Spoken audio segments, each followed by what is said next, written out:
kastillo batean eta historia asko kontatu zituen bere lagunei. Egun batean, zinbaten joan zen viaje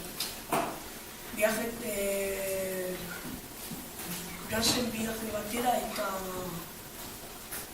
bere itxasentzia ondoratu zen. Eta gero joan zen egur batera ez ahogatzeko. Olatua hondartza batera eraman zuen. Bera babesleiku bat bilatzen zen.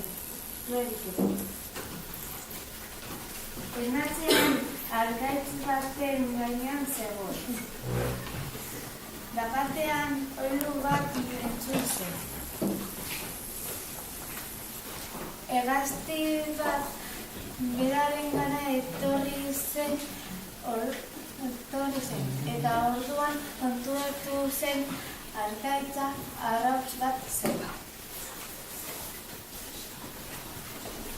Orduan zinbat kendu zen dur batera, eta txoriaren hankara lortu zen janaria ez zeukalako.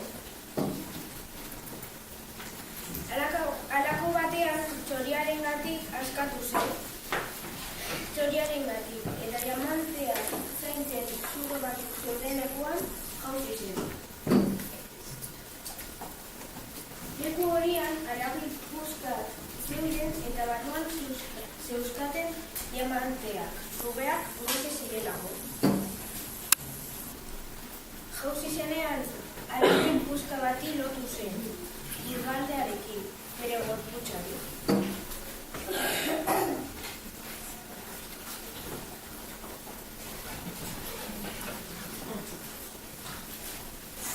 Eta zinbat eta asustatu zen zegoen animal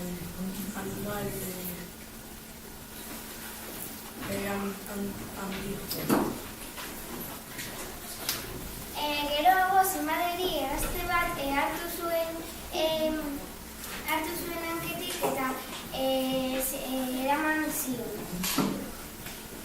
Geroago bere lagunek eta zinbadek diamanteak hartu zituzten eta joan ziren berintera. Hemen dago zinbad bere lagunekin herrirarantz joaten poz-pozik.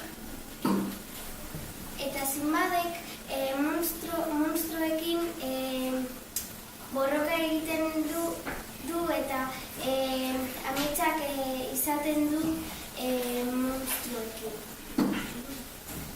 Eta hau izan da dena. Espero dugu ipuin hau zuei gustukoa izatea. Agur!